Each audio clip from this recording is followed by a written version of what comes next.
Now, I'll finish up just by telling you the idea of a governance framework is, again, not theoretical. At the Sovrin Foundation, I chair the Governance Framework Working Group, and we have over 30 people, including 2 law firms, and we're now a lot more lawyers.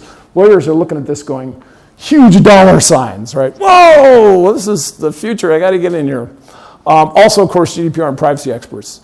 And the first version we created July of last year, that's what the Sovrin Network's been operating under.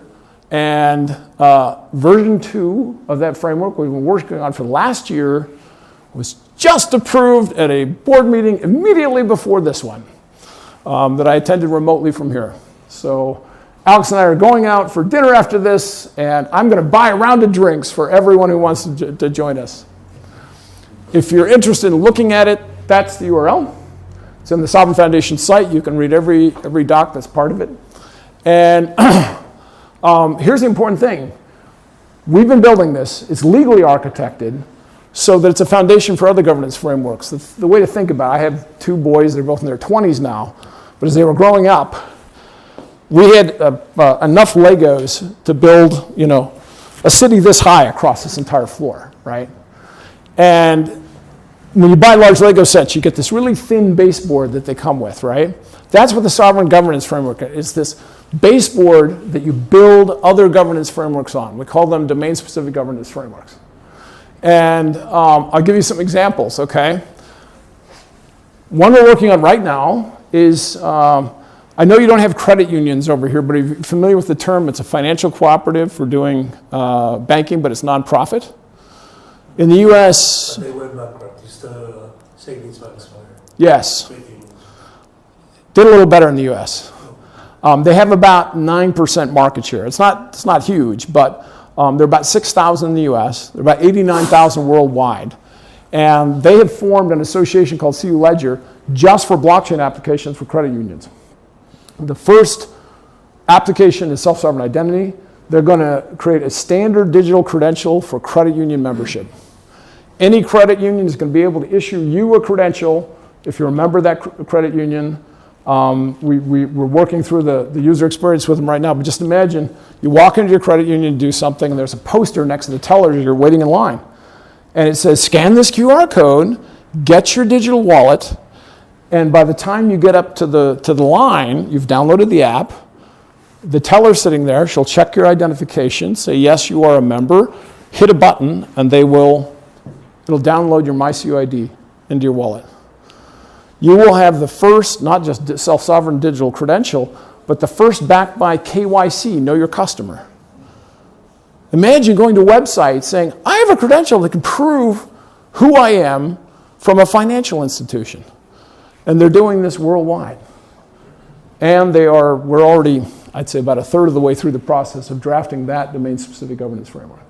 So that there's a standard set of rules that any credit union worldwide can follow to issue that credential, and the verifiers out there will know, here's what I can rely on, right?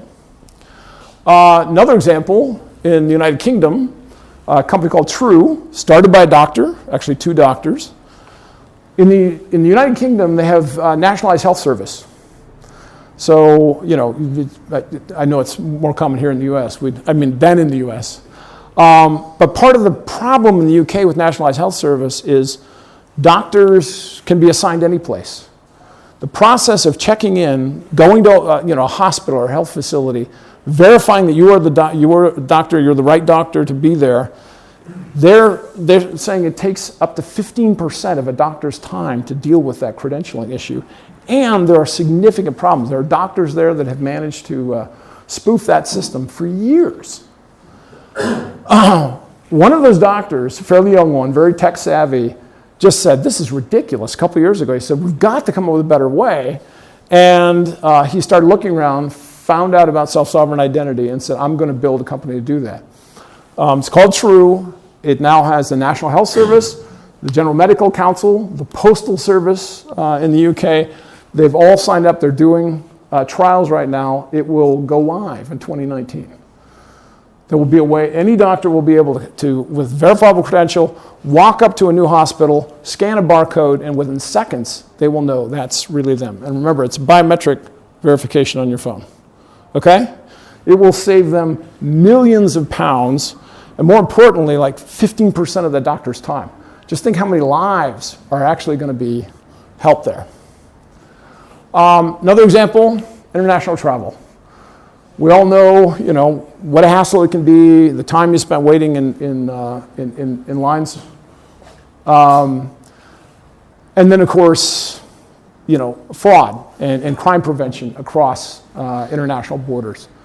One of the first industries to pick up on self-sovereign identity was the travel industry, especially companies in Switzerland that help coordinate that. So they're looking at another governance framework.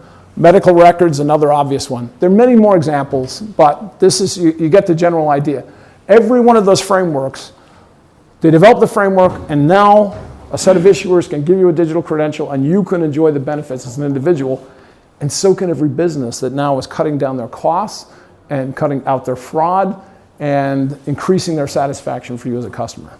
That's what's driving this industry forward. This is my prediction. I'm going online here. This whole thing's being recorded. Within 5 years, we will see more than 100 governance frameworks out there, and you will be getting credentials from them. Probably somebody in this room will have started one of those governance frameworks. If you do that in that period of time, please write me back. Tell me, yeah, I heard about it there, and we went to do it, okay? So, in conclusion, I hope you understand now why blockchain is the key to this whole revolution in digital identity. And join us, help us.